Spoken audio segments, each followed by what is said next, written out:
How did a few harmless college chats turn into papers being handed to me in my office lobby while people watched? Why did my husband stay calm, say almost nothing, and still make the result hit the same day? I thought he was the villain for spying until I saw what he prepared. My name is Araminta Vale-Brooks, but everyone calls me Minty because it sounds friendly and light. I worked in HR at a shipping company, and I told myself I knew people better than they knew themselves. I said I could read motives like weather. I said my marriage needed air. That was my excuse. Noah, my husband, liked order. He liked plans. He liked calm mornings. He was not loud. He was not cruel. But I learned that a quiet man is easy to paint as a cold man, if you choose the right words. That night, the kitchen was dark except for the small light from the stove clock. My phone lit up my hands. The name on the screen was Ethan Rowe. He was my college love, the person I used to call the one that got away when I wanted drama. The message was short. He said he had dreamed of campus again, and he wondered if I ever missed those days. I told myself it was nothing. I told myself it was history. I told myself I deserved to feel seen. Noah walked in wearing socks, quiet like always. He asked why I was awake so late. I said I could not sleep. He asked why my face looked happy all of a sudden. I said I was reading something funny. He looked at my phone for half a second, and I tilted it down like it weighed too much. He asked who I was texting. I said it was a friend from school. He asked why I hid the screen. I said he was being weird. I said married people still had privacy. I said he should trust me. I used that word like a shield, like trust meant I could do anything. He said he did trust me, but he did not like secrets. I laughed a little and said he made everything a secret just because he worried. I said his worry was the real problem in our home. I went upstairs and acted tired. In the bathroom mirror, I practiced a face that looked hurt and innocent at the same time. It came easily. I still think that says something about me. The next day, the office smelled like printer paper and cheap coffee. The open plan room was full of small talk that sounded harmless, but cut deep if you listened. Sloane Mercer leaned on my desk and asked how married life was going. She always asked like she hoped it was failing. I told her Noah had been intense lately. I said he questioned me too much. I said he acted like I was a teen with a curfew. Sloane widened her eyes and said that sounded controlling. I nodded like I was brave for staying calm. She asked if I still felt wanted at home. I said not really. I said Noah loved routines more than romance. I said I did everything, and he noticed nothing. It was not true in a fair way, but it was true in a story way. A story is what people remember. At lunch, Sloane showed me a meme about husbands tracking their wives. She said some men feared strong women. I laughed too loud and said Noah was like that sometimes. I liked how it felt when someone took my side without asking for details. My phone buzzed again. Ethan asked how my life was now. He said he had seen my photo online, and I looked happy, but he wanted to know if I really was. I stared at his words and felt my chest lift, like I had been holding my breath for years. I answered him while I pretended to review resumes. I told him I was doing fine, just busy. I told him marriage was work. I let my words sound tired. I wanted him to imagine saving me from something. I wanted that feeling, even if I never planned to leave. After work, I went to the gym. I did not take a class. I sat in the lobby with my water bottle and my phone. Ethan sent another message, longer this time.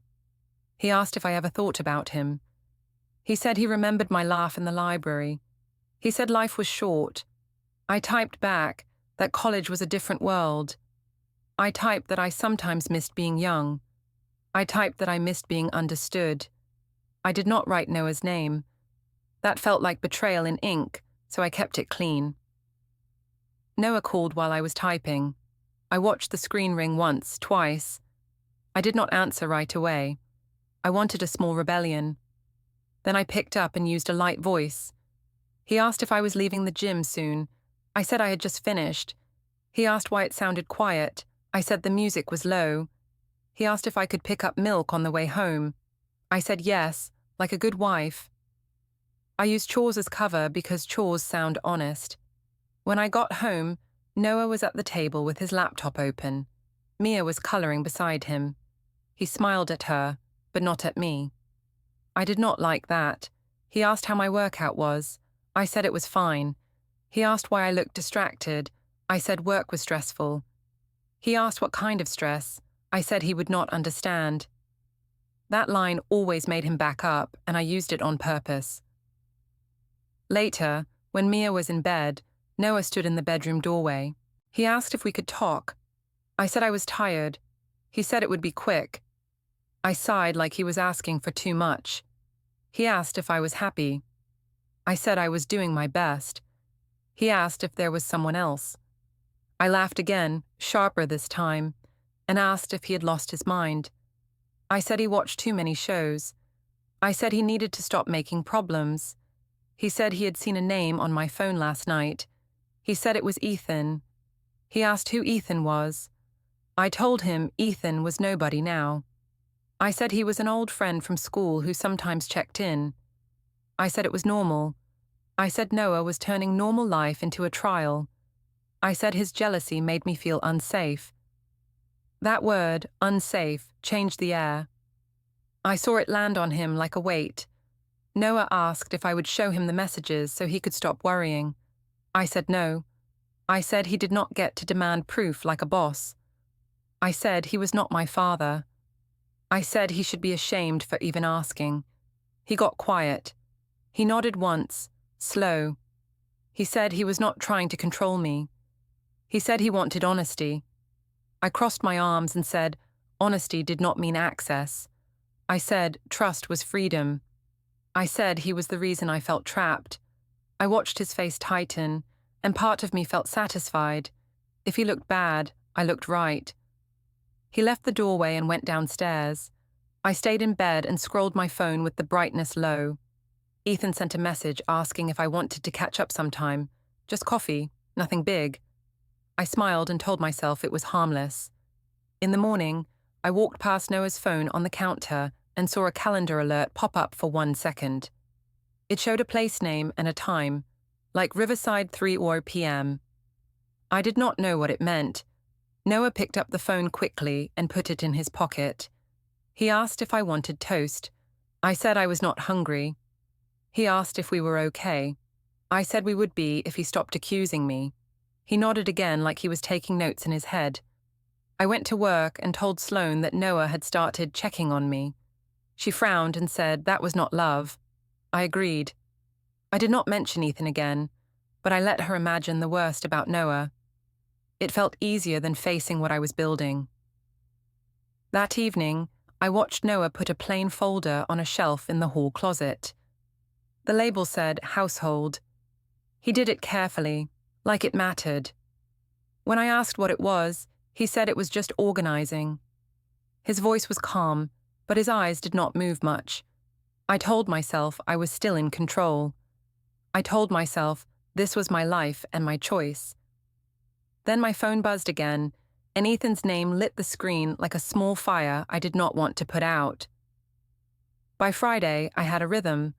I kept my phone close. I kept my face calm. I kept my story ready, like a card in my pocket. If Noah asked again, I would say the same lines. I told myself repetition makes truth. Ethan messaged in the morning and said he was in town for work. He said he had 2 hours free that weekend. He asked if I still liked the same coffee. He added a laughing emoji, like it was all simple and safe. I did not answer right away. I stared at the screen and felt proud of my control. Then I answered anyway. I said maybe. I said I was busy, but I could try. I wrote like a good person with a full life. I wanted him to chase a little. Noah drove Mia to school that day. He asked if I wanted him to pick up dinner after work. I said I had plans with Sloane. He asked what kind of plans. I said it was just a coworker thing. He looked at me for a second too long, then nodded. At the office, Sloane was excited. She told me she had booked a rooftop bar for a few of us. She said we deserved a night out. She asked if Noah would let me go. I smiled and said he did not get a vote. I liked how that sounded. I wore a dress that looked confident but not too loud. In the mirror, I told myself I was not doing anything wrong. I told myself a wife could still be a woman. I said that line in my head like a slogan. The rooftop bar was warm and crowded. People leaned close to talk. Music moved through the floor like a pulse. Sloane waved me over and introduced me to two friends from marketing. They asked where my husband was. I shrugged and said he stayed home because he didn't like fun. Everyone laughed. Sloane asked if Noah still acted intense about my phone. I rolled my eyes and said yes. I said he asked too many questions. I said he had trust issues. I said I could not breathe sometimes. The words came out easy, and people nodded like they understood. One of the marketing girls asked if Noah ever checked my location. I said I did not know, but it felt like he wanted to. I said it was creepy. I said I felt watched in my own home. I watched their faces change. They looked sorry for me. That was what I wanted. My phone buzzed under the table. Ethan wrote that he was thinking about me again. He asked if my husband appreciated me. I did not answer, but I smiled at the message. Sloane noticed my smile and asked who it was. I told her it was just a friend from school. She leaned in and said old flames were dangerous in a good way. She said I deserved attention. I laughed and said I only wanted peace. Inside, I wanted more than peace. I wanted power. Sloane took a photo of the table. She posted it with a caption about girls choosing themselves. She tagged me. I did not stop her. I told myself it was harmless. I told myself Noah needed to see I had a life outside him.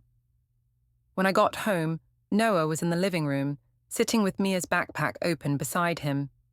He asked how my night was. I said it was fine. He asked why there was a photo of me at a bar online. I said because I went out with co-workers. He asked why the caption sounded like a breakup post.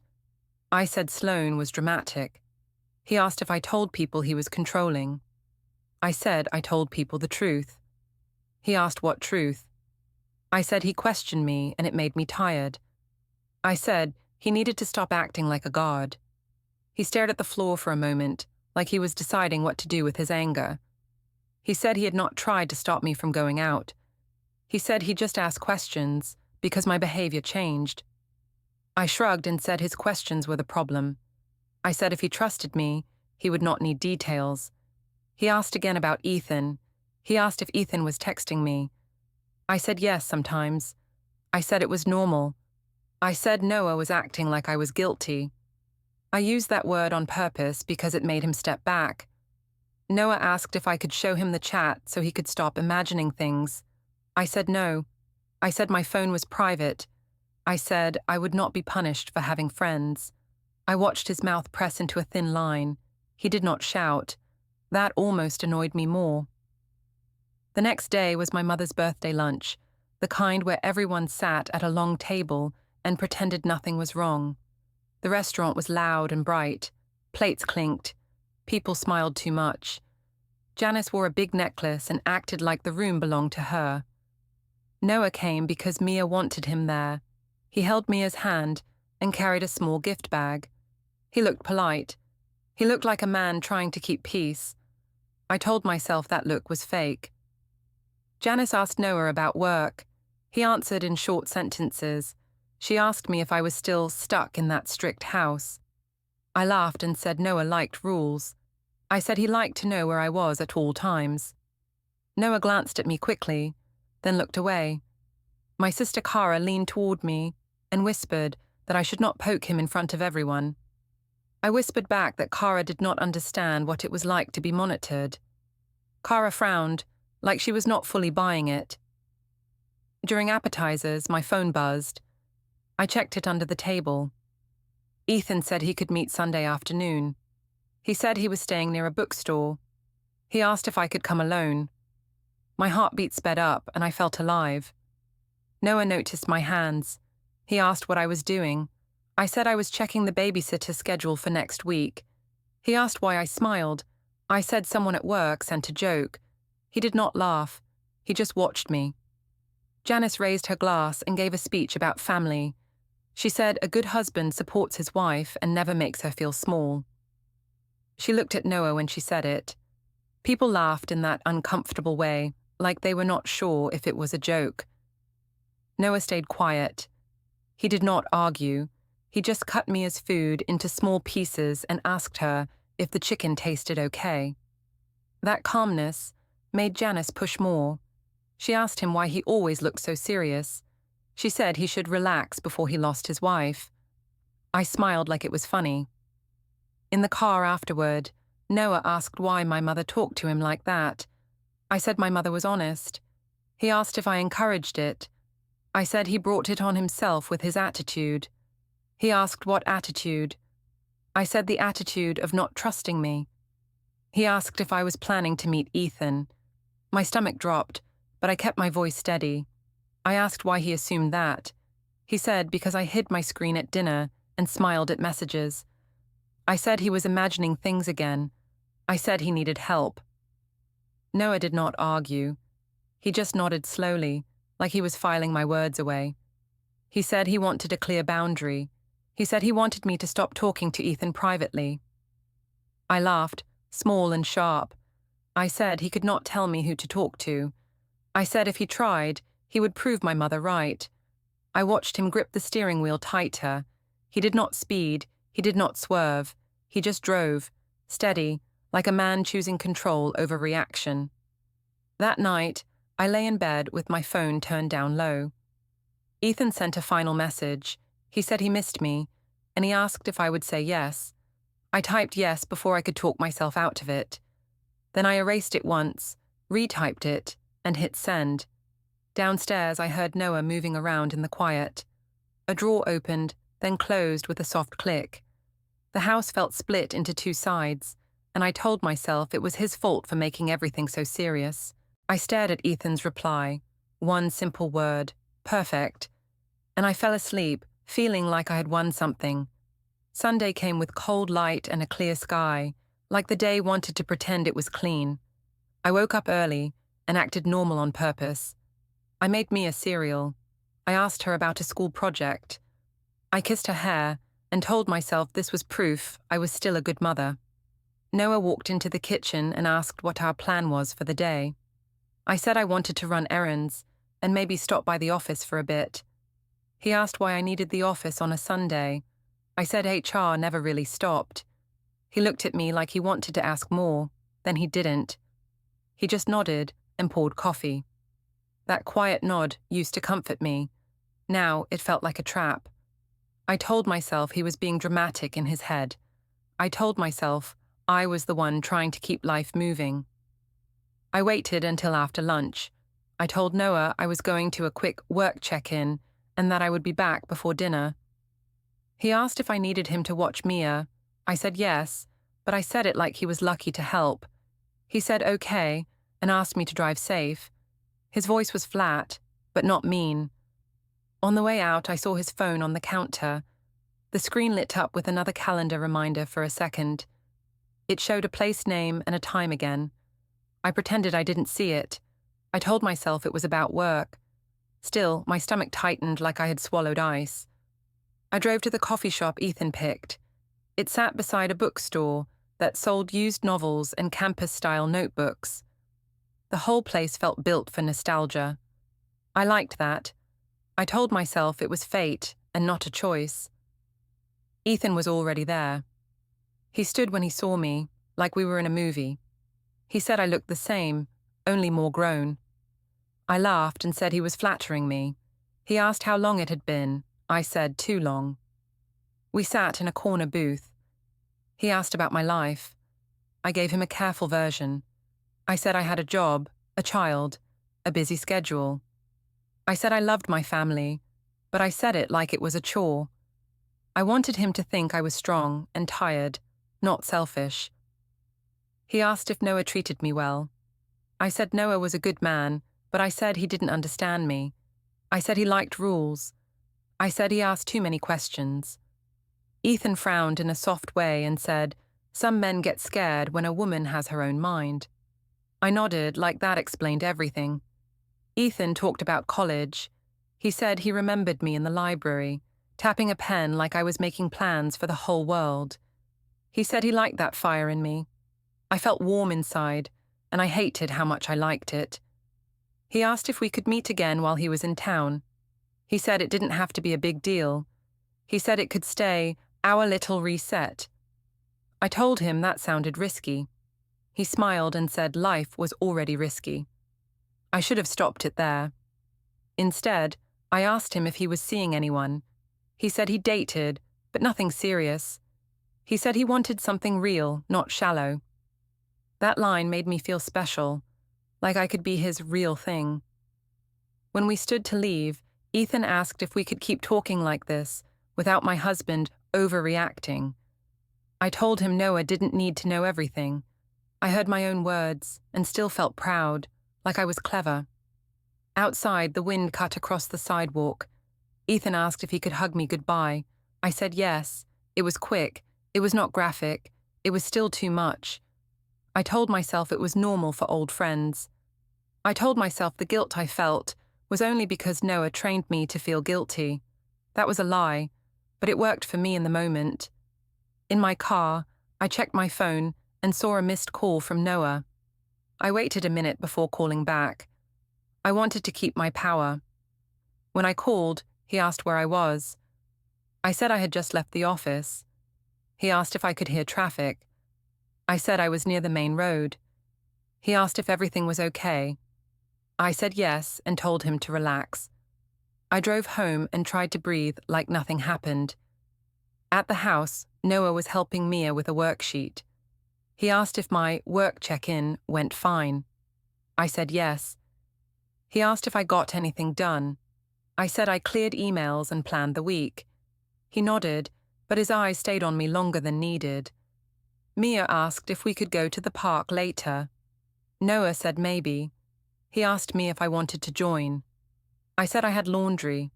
I said it like I was responsible. The truth was, I didn't want to sit beside Noah and feel watched. On Monday, I returned to the office with a light smile, like a woman with no secrets. Sloane met me by the printer and asked how my weekend was. I said it was busy.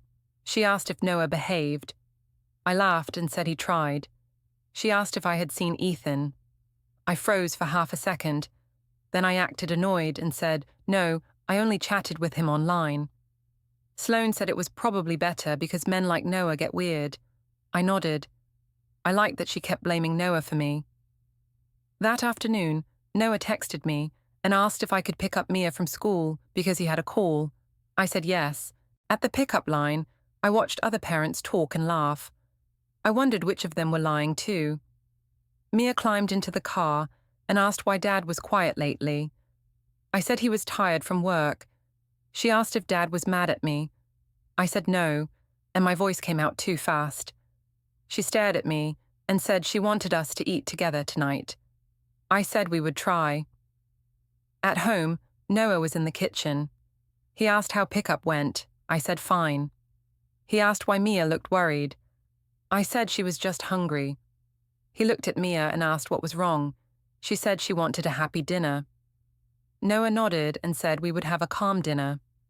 During dinner, Noah asked me a simple question. He asked if Ethan had been part of my weekend. My fork paused in midair. I smiled like he was joking and asked why he kept bringing Ethan up. He said because my stories didn't match small details. He said I went to the office, but my car mileage and timing felt off. I felt heat rise in my face, and I turned it into anger. I asked if he tracked my car like a cop. He said he didn't track me, but he noticed patterns. He said he wanted honesty. I said he wanted control. I said he made me feel like a suspect in my own home. After Mia went to her room, Noah asked if we could talk without shouting. I said I wasn't shouting, he was just sensitive. He asked if I would show him my messages with Ethan. I said no again. I said he didn't deserve access after accusing me. I said if he trusted me, he would stop asking. Noah looked tired, but his voice stayed even. He said trust needed truth. He asked one more time, calmly, if I had met Ethan. I said no. I said he was embarrassing himself. I said he was pushing me away with his insecurity. I waited for him to argue so I could win the fight. He didn't. He walked to the table where my laptop sat, the one I sometimes used for work. I had left it there after checking schedules. He put his hand on the lid and looked at me like he had already decided something. I told him to stop. I said he was crossing a line. He asked if it was really a line, if I had nothing to hide.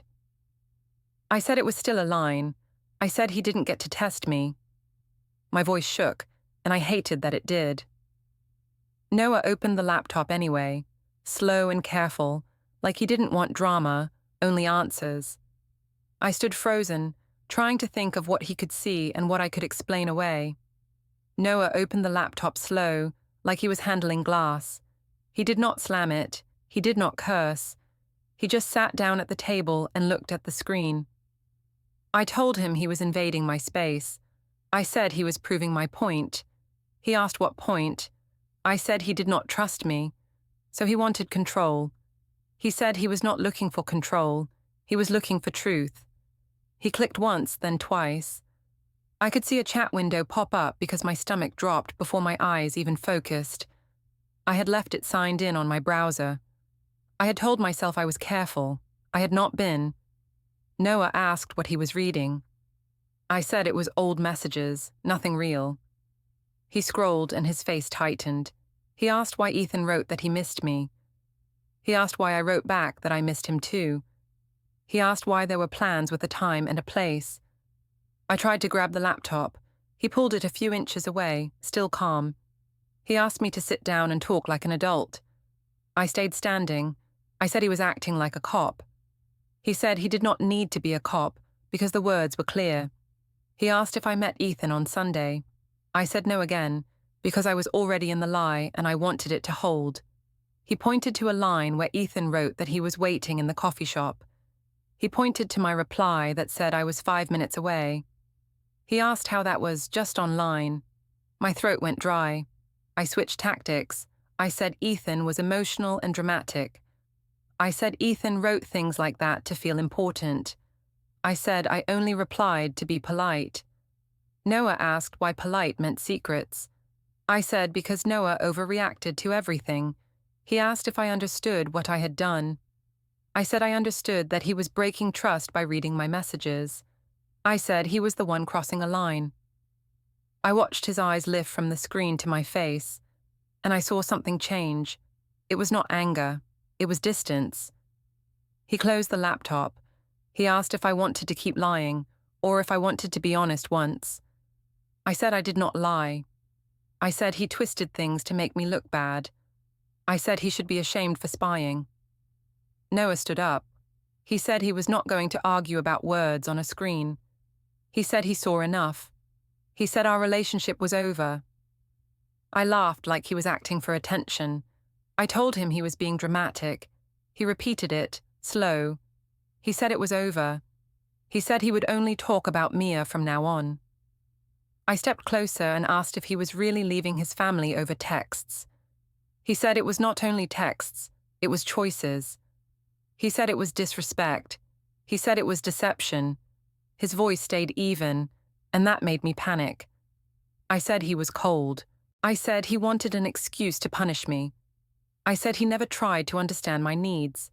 He asked what needs. I said I needed to feel valued. I said I needed someone to listen. I said he worked and forgot I existed. I made it sound like I had no other option. Noah looked at the stairs like he was tired of the same circle. He said he would sleep in the guest room. He said Mia would keep her routine. He said he would not fight in front of her. He said he would not yell. He said I could keep my room. I followed him down the hallway and asked where he thought he was going. He said he was going to a quiet place. I asked if he was going to tell everyone I cheated. He said he would not run a smear campaign. He said he would handle what he needed to handle. I said he was threatening me. He said he was setting boundaries. I asked what boundaries meant.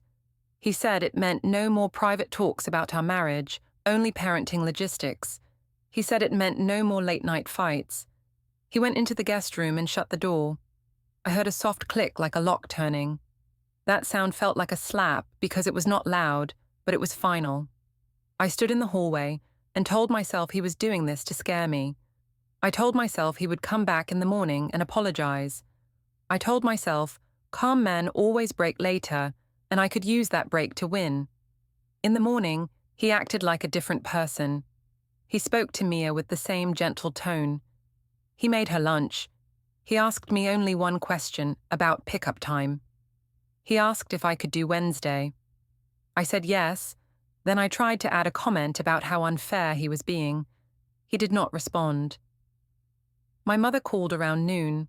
I told her Noah snapped because he looked at my phone and saw innocent chats. I said he was controlling and unstable. Janice made a sharp sound and said she always knew he was not strong enough for me. She asked if I wanted her to come over. I said yes because I wanted backup. Kara texted next. She asked if it was really innocent. I said yes, and I added that Noah spied and threatened to leave. Kara said that sounded extreme. I told her some men want power. I made it about gender, not my choices. That night, there was a community fundraiser at the center near the park. Sloane had been promoting it all week. I decided to go without Noah on purpose. I wanted people to see me alone. I wanted them to ask questions. I wanted the story to start moving before Noah could speak. I put on a neat outfit and practiced a sad face in the mirror. I told myself I was protecting Mia by controlling the narrative. That is what I called it. It sounded responsible. At the community center, the room was full of small groups and folding chairs. People carried trays of cookies and paper cups. When I walked in alone, a few people looked at my hands, like they expected to see Noah's hand there. Sloane rushed over and asked where he was. I said he refused to come. I said he was punishing me. She asked why. I said he found old messages with a college friend and acted like I had done something terrible. I said he treated me like a criminal. Sloane's mouth opened wide like she loved the drama. She said that was abusive behavior. I nodded fast. I said he watched me and questioned me. I said I felt scared sometimes. I used strong words because strong words get strong reactions. A woman from my office asked if Noah was okay. I said he was fine, just intense. I said he always needed to be right. People nodded again. I felt the room tilt toward me, and I felt relief. Later, Noah arrived to pick up Mia because it was his planned time. He walked into the lobby area, calm, wearing a simple jacket. He did not scan the room like he wanted to fight. He looked for Mia and found her near the craft table. Someone whispered his name. Another person stared.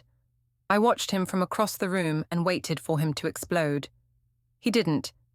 He crouched beside Mia, asked if she was ready, and helped her put on her coat. Sloane stood beside me and said Noah looked like a robot. I said yes, like that proved he had no heart. Inside, I felt unsettled because he looked like a man who had already accepted something. Noah did not come to me.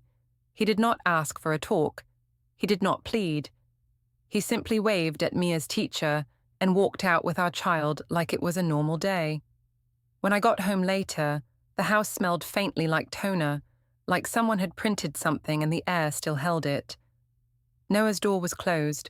On the hallway shelf, I saw folders stacked cleaner than before. One label said bank, another said utilities, another said household. I told myself it was just his way to cope. I told myself it was not serious. Still, when I opened my laptop to distract myself, a small notification popped up for a second and then disappeared, like a cloud sync message. I stared at the screen and felt a thin fear I did not want to name. I texted Ethan and said Noah had found out. Ethan took a long time to reply. When he finally did, he asked if I was safe and said maybe we should pause. I felt heat in my chest, not from love, but from embarrassment. The college love was suddenly a ghost. Upstairs, I heard Noah move in the guest room. A drawer opened and closed. No footsteps came toward my door. He did not chase me. He did not beg. That silence felt louder than any fight, and I still tried to tell myself I was the one being wronged. The next week felt like living with a wall. Noah was still in the house, but he was not in my life. He moved around me like I was a piece of furniture he did not want to bump into. He spoke only when Mia needed something, and even then he kept it plain. On Monday morning, he asked what time Mia's school started. I told him the same time as always. He asked who would do pickup on Wednesday. I said I would. He nodded and said, okay.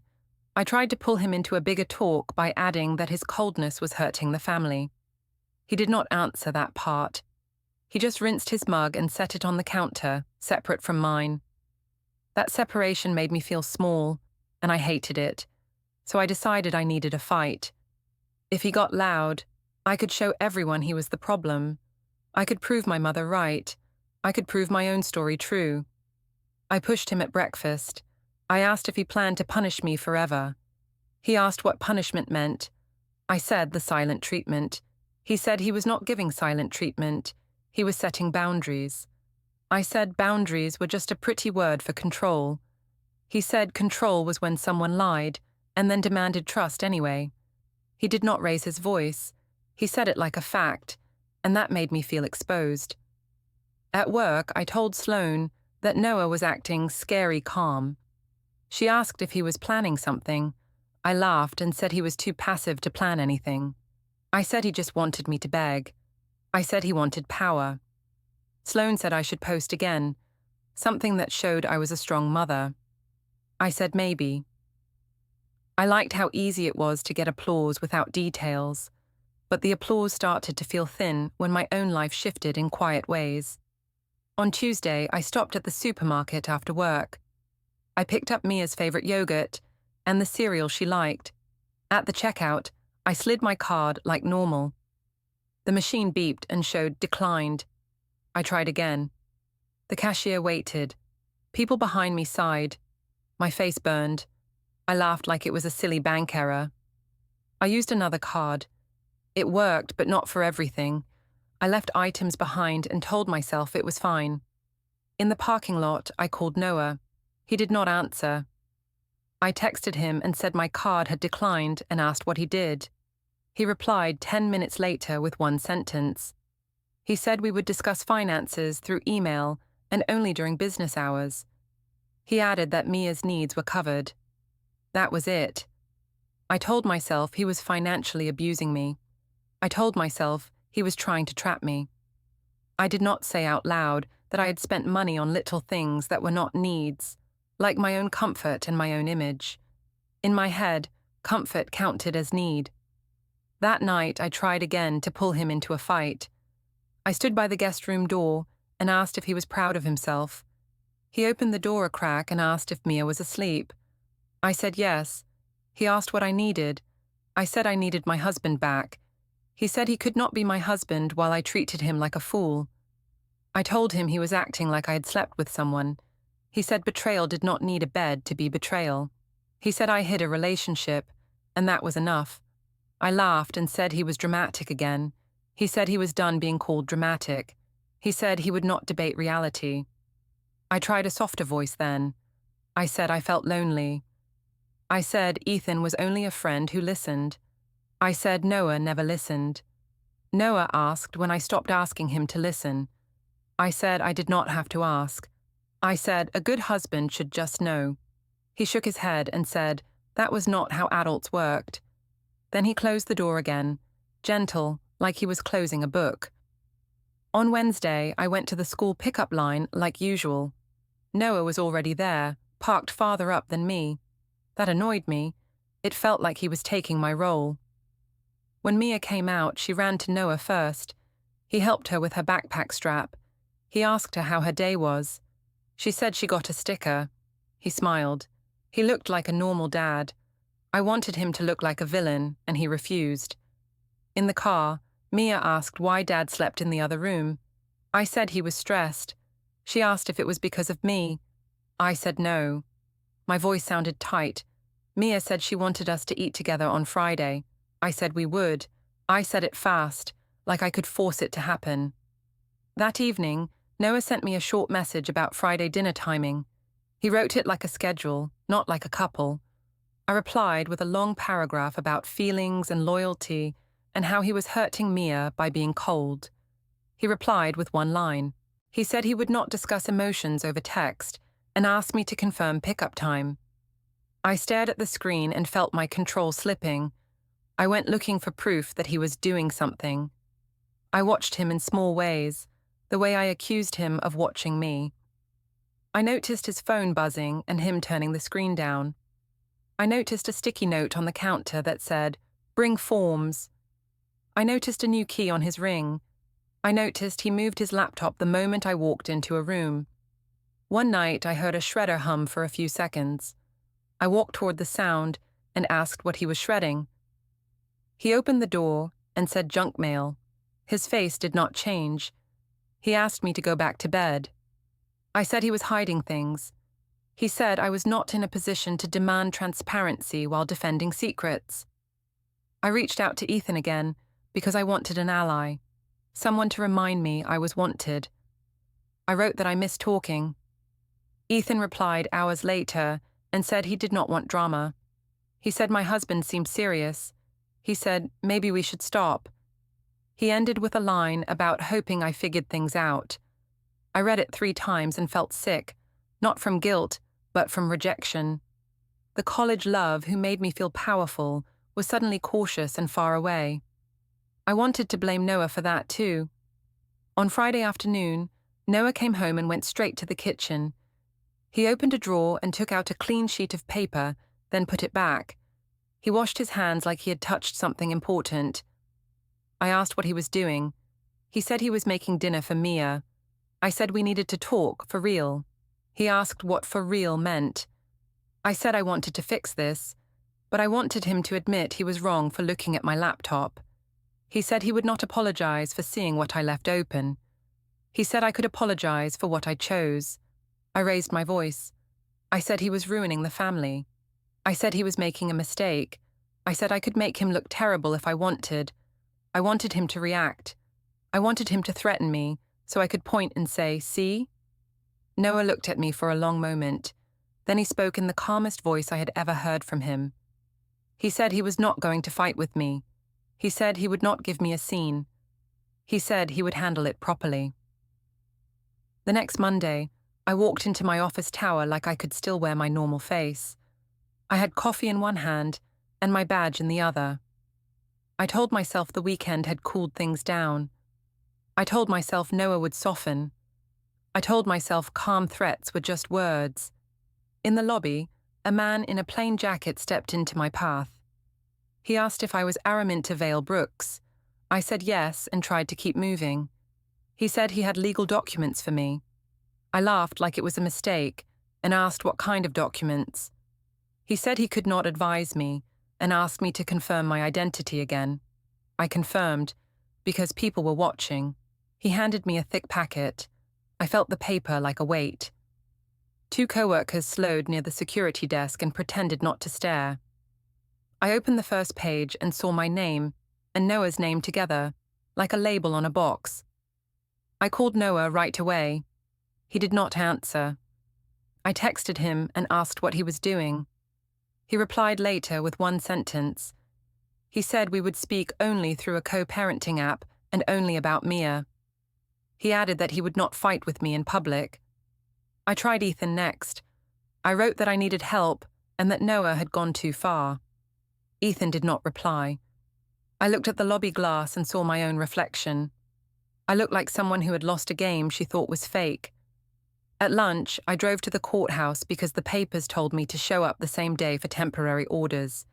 I told myself it was unfair. I told myself he had tricked the system. I told myself this was what controlling men did. The words sounded weaker now, even in my own head. In the public hallway, Noah stood with his hands at his sides. He did not smirk.